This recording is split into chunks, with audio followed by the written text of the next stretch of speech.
圈内人尽皆知，不可一世的吴家大小姐嫁给了个离过婚的男人。外界都传这个男人是她从闺蜜手中抢来的。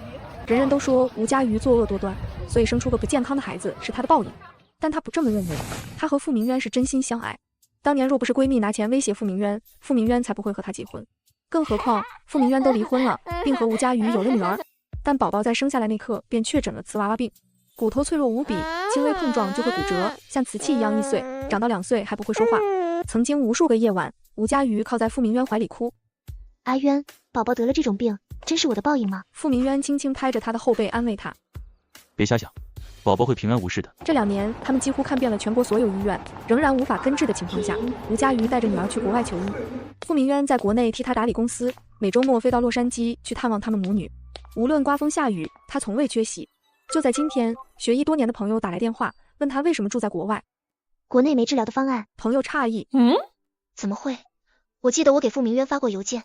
不管了，佳瑜，你马上带宝宝回国，他的病我有办法。吴佳瑜没听出朋友话中的异样，他激动地想把这则消息告诉傅明渊，却又在电话即将拨通时顿住。他想给他个惊喜，一切都在朝好的方向发展，但上天好像跟他开了个玩笑，使他有了幸福的假象。回国前夜，他抱着女儿去街上给傅明渊买生日礼物时，突然遭遇枪击，女儿被绑匪抢走，随手丢到地上，2岁的宝宝当场死亡。傅明渊的电话无论如何都打不通，一直都是占线状态。火化完女儿的尸体，他一张机票飞回国，却不小心撞到他在别墅给3岁的儿子办生日宴。什么？吴佳瑜大脑一片空白，傅明渊怎么会有个3岁的儿子？他站在门外，阵阵寒意啃噬他的骨头。阿渊，你在吴佳瑜的房子里给你和前妻的儿子办生日宴，不怕吴佳瑜杀回来啊？阿渊，你也太宠孩子了，会把他宠坏的。不过你也真是，居然背着吴佳瑜还有个身体健康的孩子，你根本不怕后继无人，哈哈。吴佳瑜要是知道他宝贝多年的男人给孩子当马妻，估计会气死。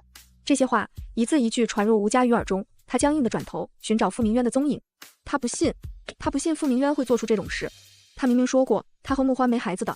下一秒，傅明渊站起身，那个嚷嚷着要骑大马的孩子撅着小嘴说：“还要再玩一次。”身着红裙、侧脸温柔的女人冲小孩招招手：“你爸爸很累了，妈妈陪你玩好不好？”小孩不情不愿地点了点头。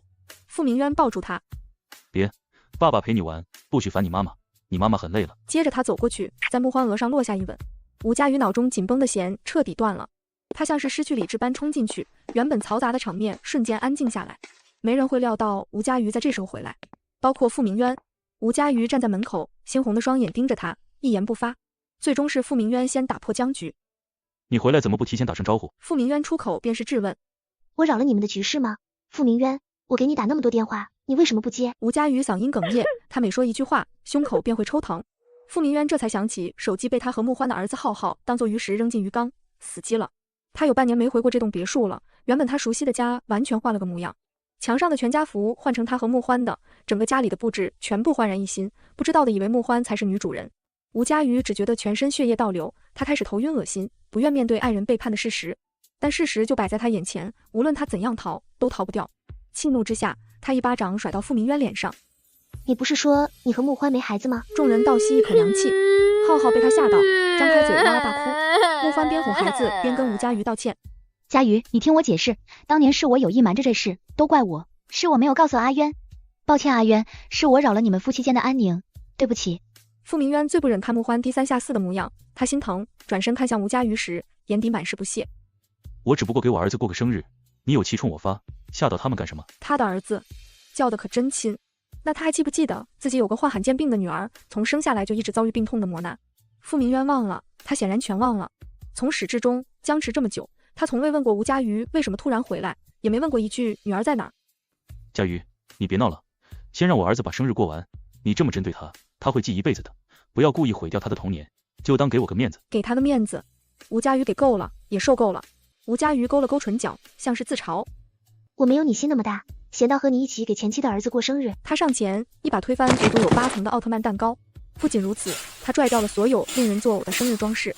慕欢上前去拦，碰到吴佳瑜手臂那刻，重重跌在地上：“佳瑜，你让我儿子把生日过完好不好？算我求你。当年的事我早就不怪你了，我不怪你抢走阿渊，我只想让我儿子好好过个生日而已。”傅明渊的脾气彻底爆发，他将慕欢扶起来，质问吴佳瑜：“你到底要干什么？”可他什么都没做，是慕欢自己摔倒的。慕欢一脸泪痕，拂去他的手：“我们先走了。傅明渊做事便要去追，傅明渊，吴佳瑜叫住他。你今天敢迈出别墅一步，我们就离婚。听完，傅明渊头也不回地走了。屋外下起滂沱大雨，吴佳瑜觉得他快窒息了。明明那些雨没淋到他身上，可他就是觉得痛，很痛很痛。吴佳瑜在满是飘带碎片的地上坐了许久，他想起曾经三人是最要好的朋友。穆欢从一开始就知道他喜欢傅明渊，从高中到大学，藏着这份喜欢，他目送穆欢和傅明渊出国做交换生。临行前，他偷偷塞给穆欢一张卡，要是傅明渊不舍得吃饭，你多给他买些吃的。欢欢，我不在傅明渊身边，你帮我多看着点他，不许他和别的女生说话。傅明渊家道中落，自尊心很强，在傅明渊看来，给他钱无异于羞辱他。没办法，吴佳瑜只能小心翼翼地藏着自己的爱意。1年交换生结束，他去接机，却得到2人领证的消息。从那之后，曾经最好的3人组彻底决裂。后来他从傅明渊口中得知，他是因为钱才和穆欢结婚的。那时他着急还父亲留下的赌债，穆欢替他还了钱，提出的要求是要和他领证。可婚后，穆欢从不回家，经常半夜在外鬼混。他觉得这种生活糟透了。得知事情的原委，吴佳瑜飞到国外，用10倍的钱把傅明渊从闺蜜手中赎了回来，条件是离婚。传到外界却变成了吴佳瑜抢好闺蜜的男人。这些谣言如何，他都不在乎了。曾经宣之于口的爱，终究是他错付。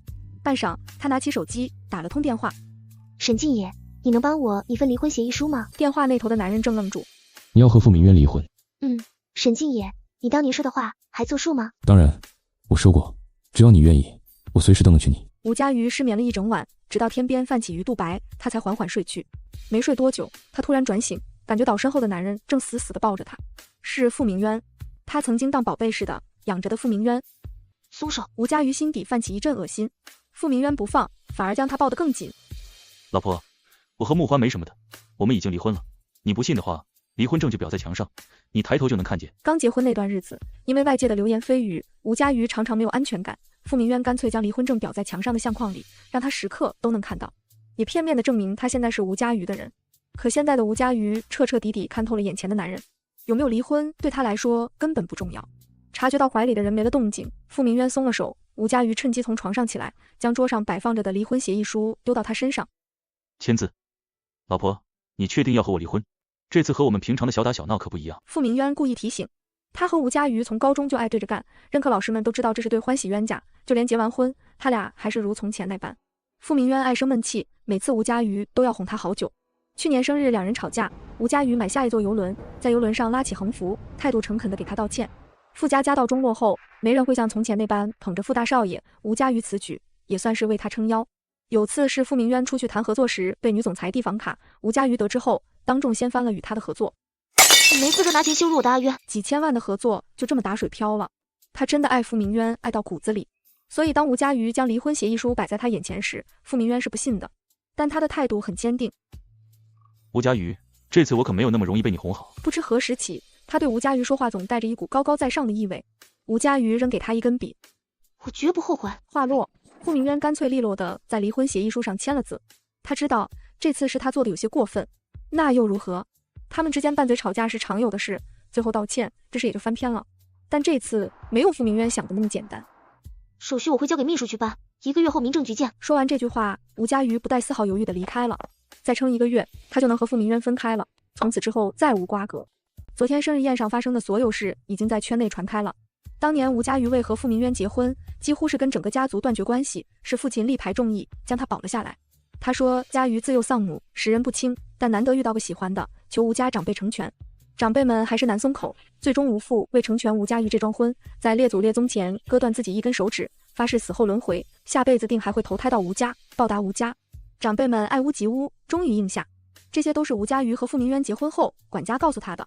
那时吴佳瑜任性，以为是吴父压着，几次和吴父闹得不愉快，吵着要断绝关系。最后一次闹得过火，吴父扔给他一则婚书，从我吴家滚出去，以后你再也不是我吴家的女儿。他激动地捧起婚书，却没看到父亲用纱布缠着的拇指。他不知道他和傅明渊的这场婚礼是父亲用1根指头换来的。再次回到吴家，还没进门，他的眼泪便簌簌落下。吴父正在院内浇花，看到他便想到圈内的传言，冷哼一声。他觉得吴佳瑜是来替傅明渊求情的，求他把舆论盖住，没想到吴佳瑜扑通一声跪到他身前。这是您外孙女的骨灰，恳请爸爸让她入祖坟，求得吴家长辈庇佑。吴父颤颤巍巍接过吴佳瑜手中的骨灰盒，很小一个，他愣住了，接着又听吴佳瑜说：“爸爸，我要和傅明渊离婚了。”这是他离开京城前最放心不下的一件事。1个月的冷静期对吴佳瑜来说起不到丝毫作用，对傅明渊也是。他照例去公司，只是不回家睡，至于睡哪儿，吴佳瑜不用想都知道。他不在乎，傅明渊就算睡在路边也和他没关系。但架不住傅明渊的母亲来了，他从乡下带来大包小包的鸡蛋和土特产，快要将厨房沾满。吴佳瑜望着他苍老佝偻的身影，终是不忍心给傅明渊打电话让他回来。这是他们之间的事，和长辈没关系。电话还没打出去，父母便发现站在门口眼神复杂的他。阿瑜，你回来啦！父母脸上挂满笑意。今天不是我生日吗？阿渊订了餐厅，说晚上接我去吃饭，正好乡下丰收，我就给你们带点东西过来。对了，咱们几点出发？傅明渊没告诉他还有这回事，婚还没离，该尽的责任他有义务尽到。他装作若无其事，说：“妈，你先坐，走的时候我叫您。”不仅如此，吴佳瑜还让秘书快马加鞭买了2条合适的衣裙，换掉父母身上的粗布衣裳。他直夸吴佳瑜有心，娶了你这样的媳妇儿是阿渊的福气。对了，你和宝宝在国外的这段日子都还好吧？一切都好。夜幕降临，吴佳瑜和父母在餐厅等了3个小时，始终不见傅明渊的身影。他给傅明渊打去电话，却传出个女人的声音：“哪位？”是慕欢的声音。吴佳瑜愣住，今天可是他妈妈的生日，这么重要的日子，傅明渊居然还和慕欢厮混在一起。吴佳瑜实在无法维持脸上的表情，父母心思细腻，一眼看出端倪。阿瑜，你把手机放桌上，我和阿渊说2句。妈。父母抢过他的手机，放到桌上，打开免提。慕欢的声音再次从手机传出来，他似乎喝醉了。您找哪位？傅明渊从醉酒的慕欢手中夺走手机。欢欢，以后不许随便接我的电话。慕欢坐在沙发上和他闹：“你是不是不爱我了？我都说了让你走，不用你管。你不是都已经和吴佳瑜结婚了吗？还来找我做什么？当年背着你生下孩子是我的错，可我是真心爱你，不然你还要被吴佳瑜和那个罕见病的女儿拖累多久？阿渊，要是没有我，你连个健康的孩子都没有。”声音传遍空荡的包间，按着免提，吴佳瑜只觉得脚下轻飘飘的。傅明渊哄他：“当年和吴佳瑜结婚，并非我所愿，你爸爸的赌债着急，我只能用这种办法帮你。”什么？当年傅明渊那番说辞是假的，他骗吴佳瑜，就是为了让吴佳瑜拿钱还清慕欢父亲留下的赌债。吴佳瑜不可置信，死死盯着手机。旁边的父母气上心头：“傅明渊，你个逆子在干什么？”傅明渊这才意识到没挂断的电话。妈，你怎么……话说到一半，他看见通话页面上的名字反应过来。吴佳瑜，你是故意的。不关阿瑜的事。傅明渊，我问你，你出轨了是不是？父母双眼猩红。你和你那个出轨的爸一样，让我恶心。说罢，父母挂了电话，转身朝外走。吴佳瑜想跟着追出去，他出了门，却不见父母的踪影。他找了一圈，最后将目光锁定在被人群拥簇着的货车上。吴佳瑜拨开人群，看到了躺在血坑里死不瞑目的父母。吴佳瑜坐在手术室外，双手合十，向上天祷告。不多时，傅明渊和慕欢匆匆赶来。傅明渊看了眼亮着灯的手术室，气不打一处来。他拽着吴佳瑜的手腕：“你故意让我妈听到那通电话的是不是？你知道我没有挂电话，为什么不提醒我？”吴佳瑜吃痛，皱着眉让他松手。为什么？我们之间的事，为什么把我妈牵扯进来？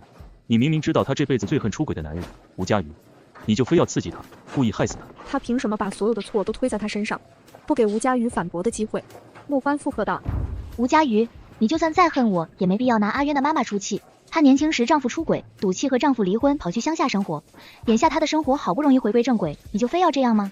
看到傅明渊和慕欢这副不分青红皂白的模样，心头的怒气陡然消失，回答两人的是一片永无尽头的沉默。傅明渊，原来你知道自己出轨了，也知道你妈会恶心你啊！你说我的故意的，那我问你，我是怎么知道接电话的？一定会是慕欢。我再问你，我怎么知道慕欢一定在你身边？下次想把错全都归咎在我身上的时候，请找个合适的理由。吴佳瑜勾了勾唇角，像是自嘲。傅明渊愣住。彼时，手术室的门打开，医生摘下口罩，摇了摇头。抢救无效死亡，请节哀。父母的葬礼上来的人不少，包括慕欢和他3岁的儿子。离婚冷静期未到，吴佳瑜理应送父母最后一程。胸前戴着白花，吴佳瑜站在遗像前，给诸位宾客递香。慕欢从头到脚穿的都是艳红色，在乌泱泱的人群中最为亮眼。有人叽叽喳喳议论什么时，傅明渊站在他身侧，用眼神提醒众人，像当初吴佳瑜为他撑腰一样。慕欢拉着浩浩的小手走到遗像前。佳瑜，你别怪我穿的鲜艳，我穿黑色的衣裙过敏，没办法接受那种料子，所以阿渊让我穿红色的。阿姨很喜欢我穿红色的衣服。吴佳瑜睨了傅明渊一眼，同样，傅明渊也从他眼底捕捉到几乎销声匿迹的爱意。还有3天的冷静期，冷静期一过，他会立马离开傅明渊。所以在葬礼上穿艳色衣服，管他是故意还是挑衅，激不起吴佳瑜内心丝毫涟漪。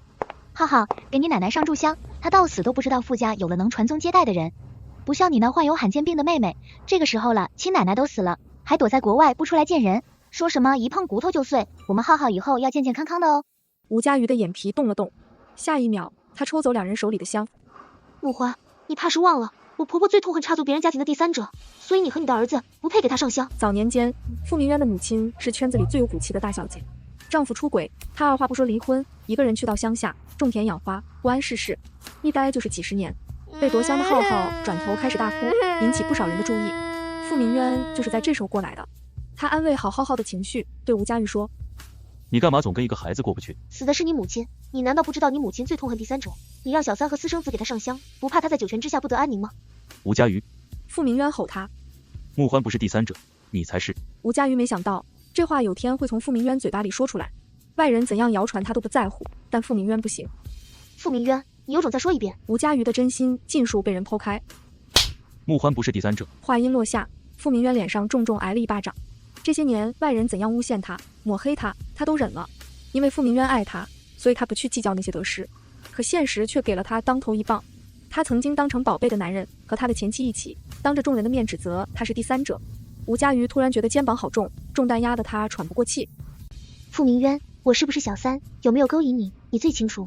当年你和穆欢离婚后，我们才结婚的，不是吗？吴佳瑜自嘲：“是我太傻了，居然被你这样的人渣傻傻欺骗3年。你说什么我信什么，是我太傻，你拿我当傻子耍。”眼泪像断了线的珍珠，颗颗坠地。吴佳瑜不想再和他们争辩什么，他抹掉眼泪，转身离开。他回家收拾了行李，他的公司一直是傅明渊帮着打理，如今他将股东权都转到父亲名下。吴佳瑜没什么可带走的，这个家早已没有他值得留恋的地方。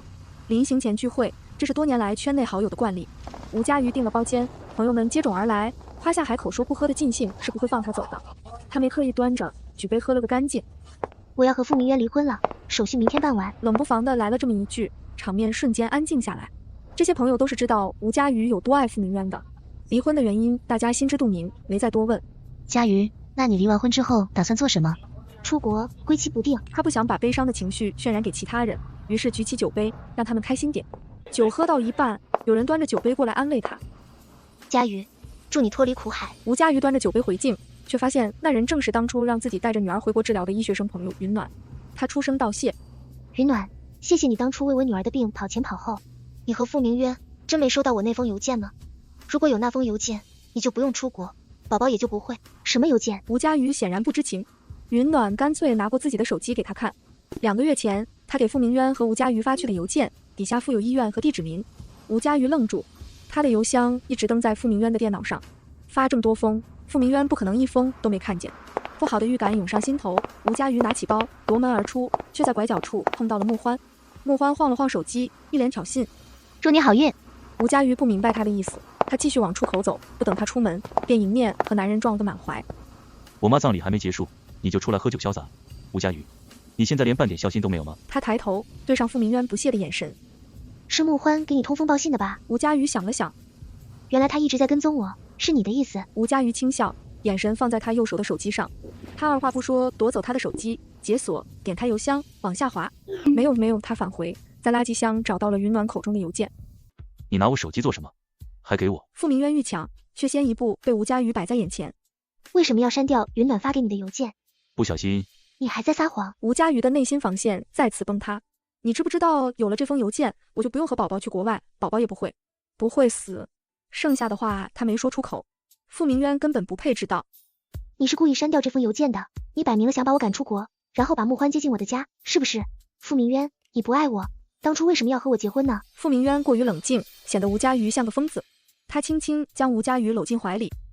邮件的事是我的错，抱歉。你现在把宝宝从国外接回来，我陪你去好不好？穆欢一个单亲妈妈带着宝宝很不容易，我能帮必须帮。佳瑜，我知道我亏欠你，往后我肯定加倍弥补你。他好话说尽，这是这么多年来他第一次跟吴佳瑜服软。离婚的事就这么算了吧，以后也不要再提。这是傅明渊能做出的，做好的让步。吴佳瑜推开他，他的情绪慢慢归于平静，可整个人却理智得很。不，傅明渊，我是真的要和你离婚。傅明渊的眉心跳了跳，他似乎还不信，挽留的话卡在嘴边，傅明渊没来得及说，就看见穆欢哭着跑过来。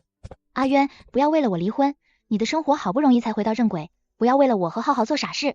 吴佳瑜心底泛起一阵恶心，他转身便要走，下一秒手腕被人拽住。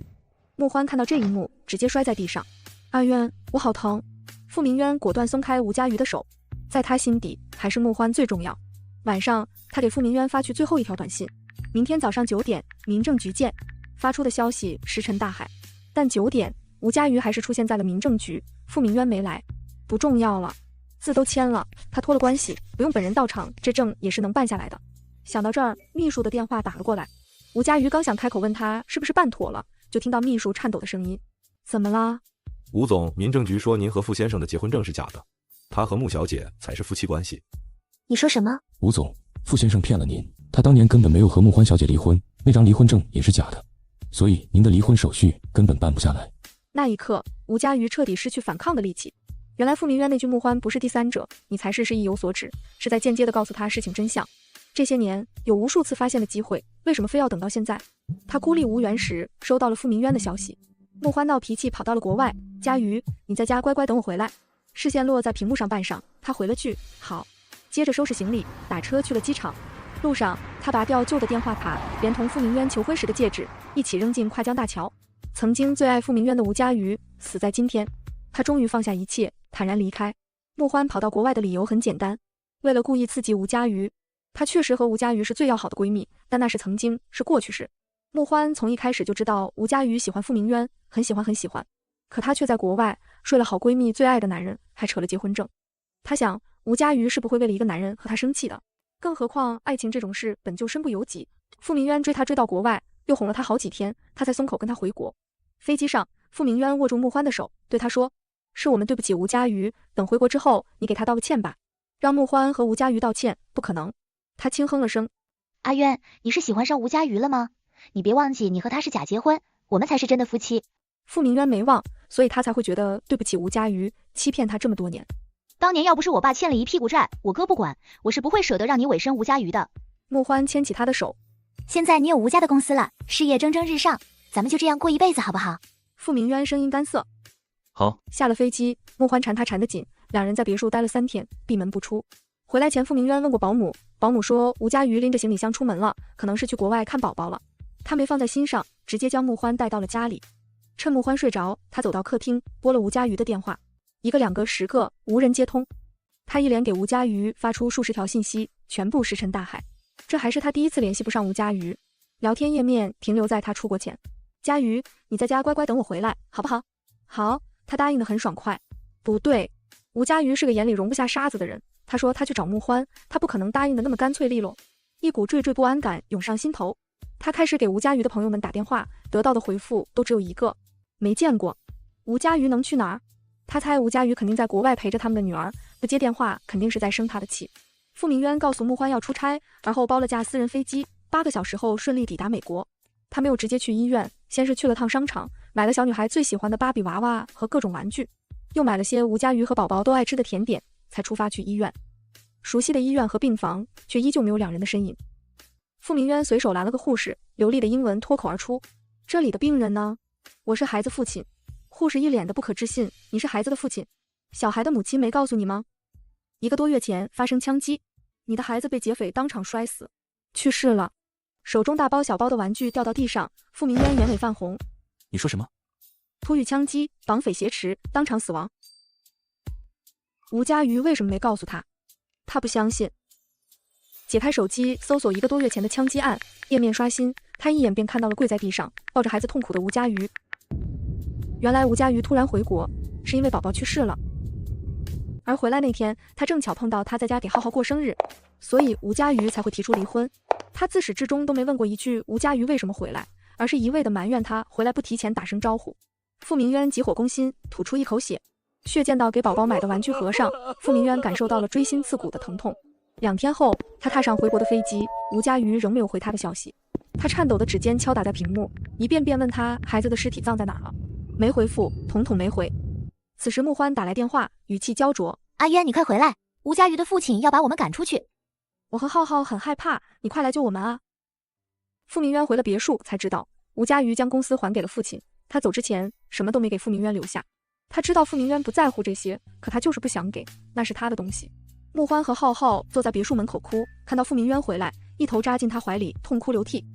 傅明渊喉结动了动，推开穆欢，径直走到吴父前跪下：“爸，求您告诉我佳瑜在哪儿。”吴父哼了声：“傅明渊，我看在你打小和我女儿就认识的份上，不对你赶尽杀绝。你若是再敢骚扰我家阿瑜，别怪我翻脸无情。”我和佳瑜的女儿去世了，我现在必须见到她。傅明渊当真是痛到极致，他从未有过一刻这么想见到她。吴父却将他和穆欢的离婚证丢到他面前：“你用假的离婚证糊弄阿瑜，傅明渊，我瞧不起你，给我滚！”什么？吴佳瑜已经知道了？约好离婚那天，他难道去了？吴佳瑜是下定决心要跟他离婚的。不管穆欢的劝阻，傅明渊驱车扬长而去。这些年，傅明渊靠着积蓄在郊外买了套房子，还有个规模不大的公司，不至于被赶出来后没有落脚点。穆欢哄睡浩浩后，在客厅等了傅明渊许久。凌晨3点，傅明渊酩酊大醉，被几个朋友合力送回了家。他抱着穆欢，嘴里却在喊吴佳瑜的名字：“阿瑜，阿瑜，不要离开我！”穆欢脸臭的离谱，几人相视一眼，自觉地离开了。基本的礼数还在，穆欢将他们送出门，试图从他们嘴里撬出点什么来。阿渊为什么会喝醉？是因为吴佳瑜吗？我们也不知道，阿渊只说找我们喝酒，说什么阿瑜不要他了。有人笑了笑：“穆欢，阿渊喝的有点大，你好好照顾他，我们先走了。”出国后，吴佳瑜患上了抑郁症，生活不像他预料中那般变好。他出国后，每每都会被噩梦惊醒，梦到女儿被摔死的场景，还有父母死不瞑目的眼神。极度崩溃之下，他常常站在天台上，想结束自己的生命，无一例外，每次都被沈静野救下来。这些时日，如果不是沈静野陪他治疗，吴佳瑜根本没有活下去的希望。沈静野和傅明渊的死对头。吴佳瑜第一次发现他们的矛盾是在大学的时候。他和沈静野在教室商讨课题时，傅明渊闯进来，不分青红皂白地揍了沈静野一顿。吴佳瑜以为傅明渊是吃醋他和沈静野待在一起，实则不然，傅明渊打沈静野是为了穆欢。又一次做完治疗后，沈静野为了分散他的注意力，主动讲起大学的事。穆欢是我爸的私生女，高中那年我妈去世，我爸才将穆欢接回来。全家上下除了我爸，没人瞧得起他，毕竟身份摆在那儿。他以为这一切都是我做的手脚，于是和傅明渊告状，傅明渊来找我打架。吴佳瑜万万没想到是因为这个原因，当时他还以为傅明渊是吃醋了。他那么一个两耳不闻窗外事的人，原来也会为了穆欢打架。他还记得，从那之后，他经常故意和沈静野接触，但每次傅明渊都无动于衷，也慢慢让他觉得那场架不是为他而打。沈静野，谢谢你肯收留我，给我治病，也谢谢你替我料理了女儿的丧事。孩子的丧事是沈静野办的，还有那段时间他在国外孤立无援，找不到医生为女儿治病那段时间，也是沈静野一直在暗中为他提供帮助。当年傅明渊出国做交换生后，沈静野问他愿不愿意谈恋爱。我喜欢傅明渊，从小到大一直都喜欢，所以沈静野，你就别在我身上浪费时间了。他大大方方地展示对傅明渊的爱，毫无保留。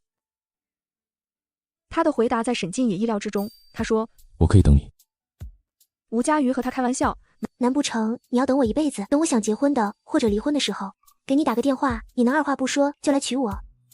你要是想，我可以做到。沈静野身上有股认真劲儿，他眼底的深情专一是傅明渊从未给过他的，所以吴佳瑜他动容了。沈静野说到做到，1个月前接到了那通电话，他激动的一晚上没睡着。婚纱是他大学毕业那年就买好的，尽管过去几年，但样式依旧不土。私人定制的怎么会老土呢？他本想回国去接吴佳瑜的，却被吴佳瑜拒绝，他说他自己可以。那天他在很早就在机场等着，他以为吴佳瑜会笑着来，不曾想他全身上下竟没一处好地方。他指的不是外表，是吴佳瑜皮囊下那颗热烈跳动的心脏，可沈静也感觉不到了。他不敢想短短1个月，吴佳瑜究竟经历了什么。抑郁症，无数次的自杀，无数次的治疗，好在上天垂怜，吴佳瑜痊愈了。沈静也对穆欢没一点兄妹之情，他对穆欢无感，也不会将所有的错都推到穆欢身上。他清楚地知道铸成错误的凶手是谁，那便是他的父亲。大学毕业前，他亲手毁掉了父亲的公司，使他万劫不复，替母亲报仇。吴佳瑜出院这天，沈静也带他看了他珍藏许久的婚纱。他站在玻璃窗前出了神，和傅明渊的婚礼办得很糟糕，没有亲朋好友的祝福，没有像样的婚纱，什么都没有。对比越明显，他就越觉得自己配不上。沈静野，我不想嫁给你。我打那通电话的目的，并不是为了让你娶我，你是对我有过誓言，但我不能再拖累你了，不是吗？沈静也没有松开他的手，俯身小心翼翼地问他：你还喜欢傅明渊？不。吴佳瑜下意识反驳：那你为什么不想嫁给我？怕我变得和傅明渊一样？不是的，沈静野，我配不上你，我被人耍了3年，声名狼藉，你是商业新贵，我配不上你的。不知从何时起，吴佳瑜变得这样自卑。沈静也捧起他的脸：吴佳瑜，你配得上我，绝对配得上，自信点。你要是还不嫁给我，那我就继续单着，直到你可怜我，愿意给我个名分。吴佳瑜忽地笑了，是，只要他是吴佳瑜，他就配得上。他抬手佯装打他，却又不舍，将手放下。我们的婚礼在云京办吧，就京大周年校庆那天，好不好？圈内的流言蜚语，他早该做个回应了。沈静也说好。星号，傅明渊知道吴佳瑜离开他了，永远不会再回来。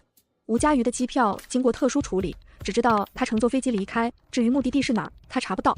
他一趟趟航班来回坐，来回跑，就这么持续了1周多。他找不到任何关于吴佳瑜的蛛丝马迹。穆欢经常见不到人，就算见到人，他也留不下。晚上，他偷偷在浩浩的睡前牛奶里下了安眠药。隔天一早，收到儿子住院消息的傅明渊才赶回来。化验单上标记得很清楚，孩子是因为服用过量的安眠药才昏迷不醒的。傅明渊想都不用想，便知道是谁干的。你拿孩子威胁我回家？傅明渊冷声问。穆欢顿时红了眼眶。你干嘛对我这么凶？我是你的妻子，浩浩是你的儿子，你整天往国外跑，是去找谁的？肯定是吴佳瑜吧？你不说我也知道。他都抛弃你了，一声不吭就走，他身上到底还有什么值得你留恋的地方？阿渊，你不要再去找吴佳瑜了，就留在我和儿子身边，我们一家3口好好生活不行吗？穆欢所奢望的东西一直很简单，很平凡，可吴佳瑜偏偏在这个时候出国了，彻底扰乱他的计划。他是故意的，吴佳瑜他绝对是故意的。穆欢笃定，他从前就喜欢和穆欢作对，高高在上的态度令穆欢作呕。当年他和穆欢交朋友，在穆欢看来不过是施舍而已。和他装姐妹情深，这几年穆欢早就不耐烦了。他就是抢了傅明渊又怎样？只要他穆欢想要，就要得到。可惜穆欢不知道，吴佳瑜待他从未有过二心。傅明渊动用了所有关系和手段，仍没有吴佳瑜的线索。他整个人就像人间蒸发一样，还是说是吴佳瑜下定决心不让他找到的？傅明渊灌了自己许多酒，试图通过酒精麻痹，但只要他一闭眼，脑海中便都是吴佳瑜的身影。那些场景犹如走马灯般在脑子里一幕幕上演。17岁的吴佳瑜穿着蓝白相间的校服，站在他班级门前挥手，问他放学要不要去游戏厅。18岁的吴佳瑜只为在成人礼上看他一眼，穿着高跟鞋跑了半个操场，就算崴脚也说不疼。19岁的吴佳瑜会因为他设计被盗跟同系男生大打出手，这些都是吴佳瑜为他做的。17岁的傅明渊没正眼看他，一直到26岁，傅明渊才逐渐意识到自己的心意。和穆欢领证是他冲动下的决定，那时的穆欢整天在他耳边贬低吴佳瑜，导致他以为吴佳瑜的种种行为都是演的。因为穆欢的几句话，他变得心疼穆欢，他觉得世界上能唯一和他同频共振的人就是穆欢，不是吴佳瑜。他那时都搞不清自己对穆欢到底是喜欢还是心疼。现在他确定了，他不喜欢，他喜欢的一直都是吴佳瑜，可他亲手把吴佳瑜弄丢了。穆欢回家时，傅明渊早已喝多睡了过去。他惊奇地发现家里的全家福被傅明渊摘了下来，换成他和吴佳瑜的。他就那么爱吴佳瑜，指甲相近掌心，穆欢却一点都不觉得痛。把浩浩哄睡后，他开始自己给自己洗脑，这些行为都是傅明渊酒后乱性，等他清醒是一定会换回来的。傅明渊醒后并没换下来，还对着吴佳瑜的照片发呆。穆欢忍无可忍，摘下墙上的相框，一把扔进壁炉里，火势瞬间大了几分。他以为这样就能断了傅明渊的念想，谁成想傅明渊直接将手伸进壁炉，将烧得半毁的照片赤手捡出来。穆欢懵了，脚下好像缠着1000斤重的锁链，他僵硬在原地，做不出任何阻拦的举动。傅明渊，你疯了！你才是疯了！穆欢，以后不许动我的东西。穆欢下意识查看他手上的烧伤，被他冷不丁地躲开。他用烧伤的手轻轻拂去相框里吴佳瑜脸上的灰尘。穆欢气得抓狂，他出去跟朋友喝酒，将这些天的不顺心全都吐槽了个遍。朋友大方一笑，这有什么的，忘不掉前任很正常啊，时间一久都会忘记的。忘不掉怎么办？忘不掉就用孩子拴住他啊。一个不行就2个。欢欢，你也该生个2胎了，凑个儿女双全，让傅明渊没时间想别的女人。说干就干，慕欢特地打扮一番，上楼准备找傅明渊时，他听到了一番哭声。卧室的房门虚掩着，没开灯，走廊的灯照进卧室。慕欢看清傅明渊躺在床上，怀里抱着吴佳瑜的照片。他踹开门，怒火一股股往心头冒。傅明渊，你知道自己在做什么吗？我才是你的妻子，你结婚证上的妻子。你有家室，还跟别的女人的照片睡，你要不要脸？傅明渊脸色阴鸷的要命。你当初不也是这么勾引我的吗？出国前吴佳瑜让你监督我，你不照样把自己送上了我的床？真话说出来是如此的刺耳。你就是这么想我的吗？慕欢气急败坏。反观傅明渊，他脸上没有丝毫悔意，仿佛这件事就该他做一般。他慢条斯理地系好扣子。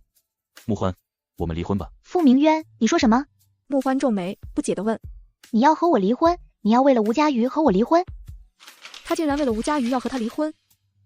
慕欢摇头不信，他努力那么久，最终换来这样的结果，他不信也不服。你在跟我开玩笑吧，阿渊？你在开玩笑对不对？你不可能为了吴佳瑜和我离婚的，你不是最讨厌他那样的大小姐了吗？阿渊，别告诉我你和我离婚是为了和吴佳瑜修成正果，拜托他人都不要你了，你还要犯傻多久？傅明渊丝毫没被他的话影响，他拿出拟好的协议递给慕欢。男方签字处，傅明渊已经落款，眼下只等慕欢签字。慕欢冷笑一声，将协议撕成碎片，扬到他脸上。我绝不签。他知道慕欢绝不会轻易答应，但没关系，他不签，他就送到他签为止。另一边，傅明渊派出去的私家侦探全都无功折返，半点蛛丝马迹都找不到。与此同时，身在国外吴佳瑜让沈静也往国内替他放了波消息，说吴佳瑜在国外突遇枪击，尸骨无存。吴家开始替他筹备葬礼，消息一时间遍布云京，也传到傅明渊耳中。每隔一段时间就要应付私家侦探，他干脆直接捏造了死亡的假象。傅明渊得到消息，第一反应便是不信。吴佳瑜不可能死。但慕欢很高兴，他挽着傅明渊的手。吴佳瑜他真的死了，吴家在给他筹备葬礼。话说到一半被人打断，傅明渊拿起车钥匙夺门而出。6个小时过去，重新派去的私人侦探传回确切的消息。国外确实有场暴乱，而他们在现场发现了吴佳瑜遗落的平安扣。傅明渊看到平安扣，明显愣了下。他对这扣子再熟悉不过，是吴佳瑜亲自去寺庙为宝宝求的，跪满999层台阶，让菩萨看到真心，方得这枚平安扣。吴佳瑜走的时候什么都没带，唯一带走的东西便是这枚平安扣。他遇到暴乱的那个广场，也是曾经宝宝去世的地方。傅明渊大脑一阵轰鸣，他立刻买了张去国外的机票。兄弟们都在劝他不能去，眼下国外不安宁，他就非要现在赶过去送死吗？他说：阿瑜和宝宝都在那儿，我要去陪他们。那你也不能连命都不要，慕欢和浩浩怎么办？傅明渊管不了那么多，他一腔孤勇来到国外。吴佳瑜得知消息时，有些摸不着头脑，他在这个节骨眼来国外干什么？没多久，他便在电视上看到了记者采访傅明渊的频道。电视中的他略带沧桑，对着镜头说：我的妻子和女儿都丧生于此，我要陪着他们。吴佳瑜面无表情地关掉电视。这叫什么？迟来的深情比草都贱。吴佳瑜最爱他的时候，他视若无睹，甚至一次次轻贱吴佳瑜，羞辱他，指责他。他以为吴佳瑜永远不会离开他。那年新生入学晚会，作为主持人的吴佳瑜在最后谢幕时说的话，傅明渊到现在都还记得。他说：最后，我想对台下的某位嘉宾说，吴佳瑜永远不会离开阿渊，永远都不会。他在台下咧嘴笑笑，跟慕欢说吴佳瑜好幼稚。其实傅明渊的心里是感动的。新闻慕欢也看到了，他在家里千等万等，终于等到傅明渊安全回国。还没来得及说句话，又一封离婚协议书送来。傅明渊离开了多少天，秘书便送了多少次离婚协议书。阿渊，逝者已逝，你要向前看，我和浩浩都很想你。慕欢给站在旁边的儿子使了个眼色，他懵懂地钻进傅明渊怀里，亲了亲他的脸颊。傅明渊摸了摸他的头，才看向慕欢，只一眼，慕欢清楚地看到他眼底的厌恶。你故意穿成这样的？他讨厌他穿成吴佳瑜的样子。你不喜欢？我知道你还想着佳瑜，我以为穿成这样你心里会好受些，毕竟去世的人活不过来。傅明渊冷声命令他去换掉。回来时，傅明渊刚放下笔，我签完了，你记得签。不给慕欢拒绝的机会，他又往桌上放了张卡。这是我全部的积蓄，大概还有300万。公司规模小，等再做大些，我会转到你名下。傅明渊，你是不是从来就没喜欢过我？当初是你主动提出领证的，也是你想出和我假离婚的办法来替我还赌债的。你之前不喜欢吴佳瑜的啊，为什么你现在又喜欢了？还是说和吴佳瑜的这几年你有了真感情？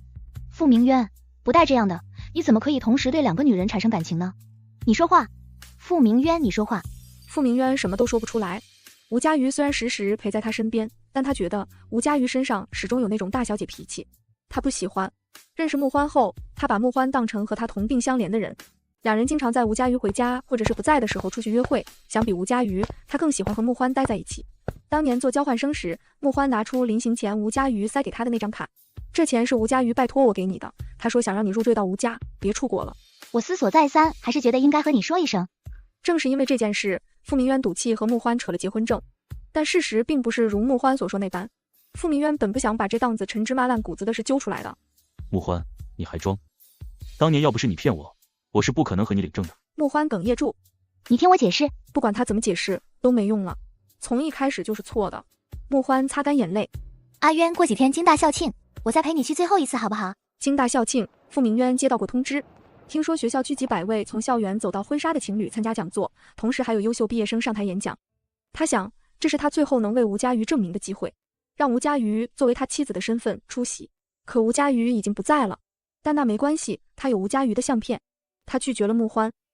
该陪我去校庆的人不是你。校庆前2天，沈静也和吴佳瑜才回到临京。他们落脚在吴家，吴父看到平安无事的女儿后，稍稍松了口气。办葬礼确实吓了他一跳，后来得知是假的，吴父仍心有余悸。不过在他看到吴佳瑜是和沈静也一起回来的，悬着的心终于放下。校庆的地点在京大礼堂，傅明渊不让穆欢跟着，但他还是来了。他给傅明渊准备了份惊喜。这几天他悟出来了，傅明渊之所以喜欢吴佳瑜，是因为曾经的吴佳瑜无条件地、大方地向别人展示他对傅明渊的爱。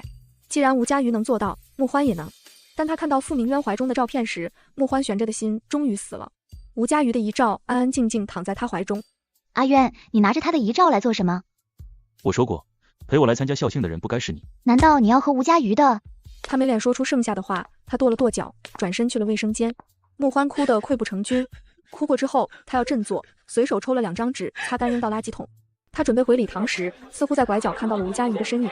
不对，那就是吴佳瑜，他居然没死，并且穿着婚纱，亲昵地挽着旁边男人的手。那个男人的背影看着很是眼熟，沈静野，居然是沈静野，他不是傅明渊的死对头吗？难道吴佳瑜和他？穆欢将一切尽收眼底。半晌后，他扬起唇角笑了笑，不知道傅明渊看到会作何感想，他肯定会死心。他不知道这是吴佳瑜故意让他看到的。沈静野，穆欢看到了。你害怕？不，我激动。这些年圈内关于他的流言蜚语有多少，连他自己都数不清，是时候做个了断。校庆正式开始，领导讲话结束后，轮到优秀毕业生发言。傅明渊在台下等候时，朋友气喘吁吁地跑进会场。阿渊，阿渊，你出来，我有事要和你说。我走不开，有什么事就在这儿说吧。不行，不。朋友话说一半，抬头看向台上的那颗愣住。吴佳瑜。傅明渊看他一眼。你乱说什么？吴佳瑜，真的是吴佳瑜，我刚才在后台看到他了，他真的没死。那一刻，傅明渊跳动的心脏安静下来。他循声看向台上，他看到他和沈静也站在一起。讲话结束，沈静也单膝下跪，取下被灯照耀着闪闪发光的钻戒。吴佳瑜伸出手的那刻，整个礼堂仿佛都安静下来，唯有傅明渊，他长腿迈上礼堂，一把将吴佳瑜扯到身后。吴佳瑜，不许答应。傅明渊明明有很多话想问他，问他为什么不告诉他宝宝早就去世了，问他为什么要一声不吭的出国，还假死骗他，现在又跟别的男人结婚。吴佳瑜甩开他的手。你干什么？哄闹的场面中，有人举起手机。我说你不许嫁给沈静野。凭什么？你是我的谁？你凭什么管我？沈静野起身，冲着傅明渊的下巴就是一拳。你拿我当空气啊？傅明渊应声倒地。穆欢没预料到事情会发展成这个样子，他不管不顾地冲上去扶起傅明渊。沈静野，你为什么总跟他过不去？沈静野看见这个继妹就烦。麻烦你搞清楚，是你老公先来骚扰我的。我答应谁的求婚，嫁给谁是我的自由。穆欢，请你管好你的老公。穆欢，我们认识这么多年，你应该了解我，我这个人最讨厌别人背叛，你应该也知道，我是个睚眦必报的人。傅明渊看着眼前冷若冰霜的女人，吴佳瑜怎么会变成这个样子？他还想说些什么，沈静野已经让保安将他请出会场。接着吴佳瑜拿起话筒，对着台下的摄像机说：关于傅明渊的骗婚行为，我有话说。傅明渊整个人仿佛丢了魂。穆欢将他扶上车，对他说：阿渊，你终于看清了吴佳瑜的真面目，他就是这样的一个人，你之前被他蒙蔽了双眼，所以我们好好生活，不要去管吴佳瑜了好不好？她那么无情无义的女人，不值得被你记住。傅明渊冷冷地睨了他一眼。你有什么资格说吴佳瑜？这一刻，穆欢意识到他输得彻彻底底。他没资格。